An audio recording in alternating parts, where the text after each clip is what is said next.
dalam berkehidupan berbangsa dan bernegara, kita mengetahui dua gaya kepemimpinan. Yang pertama adalah kepemimpinan demokratis dan otoriter. Kedua gaya kepemimpinan tersebut memiliki caranya masing-masing dalam memimpin dan mengambil sebuah keputusan. Hari ini kelompok kami sedang membahas tugas presentasi tentang kepemimpinan. Lucunya, tanpa sadar, gaya kepemimpinan itu justru muncul dalam kelompok kami sendiri. Oke teman-teman, kita bagi-bagi tugas ya.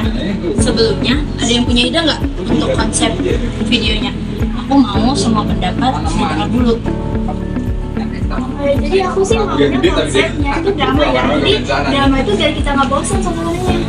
Aku setuju nih, bisa juga ditambah narasi biar lebih jelas pesannya.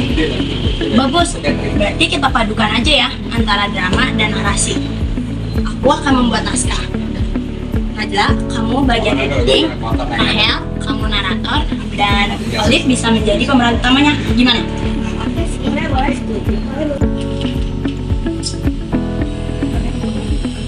Nah, inilah contoh dari gaya kepemimpinan demokratis, di mana pemimpin mendengarkan pendapat dari anggotanya dan membagi tugas secara adil sehingga berdiskusi berjalan dengan nyaman dan semangat dalam bekerja.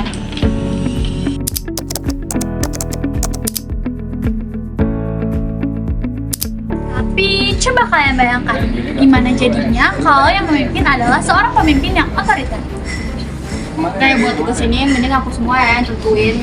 Aku jadi pemeran utamanya, nah kalian tinggal ngikutin aja biar gak ribet. Tapi Windy, aku udah bikin ide yang lebih lucu. Udah nggak usah, pakai ideku aja biar lebih bagus. Oh gitu sih? Gak bisa dong, kita kan harus beride secara demokrasi. Jadi biar semua itu bisa menyampaikan idenya masing-masing. Jadi itu. Udah deh, kalian nanti mikirin idenya, tapi aku yang jadi pemeran utamanya. Oke, gimana kalau sekarang kita buka sistem voting dulu, baru kita tentuin buat ide tugasnya. Udah nggak usah, mending pakai ideku aja biar ribet.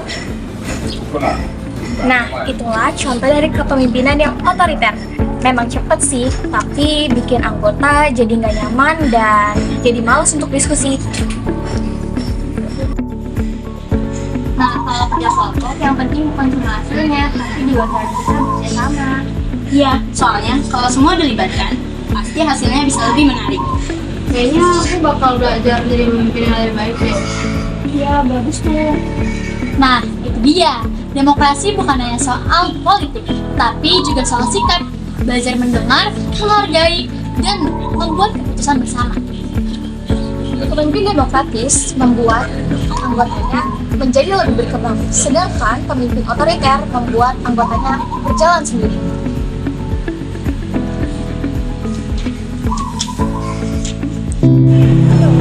Dalam kehidupan sehari-hari, kita adalah masyarakat yang beragam, berbeda suku, budaya, dan juga cara berpikir. Tapi, kita semua punya satu tujuan, yaitu membangun negeri ini bersama. Demokrasi memberikan kita kesempatan untuk menentukan masa depan bangsa ini melalui suara kita.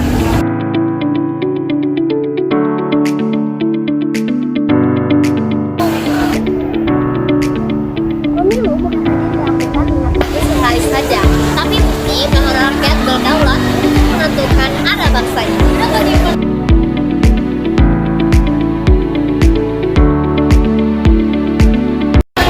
Namun demokrasi nggak bisa berjalan tanpa adanya partisipasi masyarakat.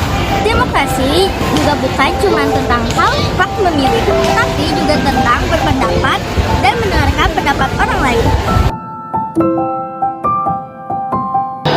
sayangnya masih banyak dari mereka yang merasa suaranya itu tidak penting.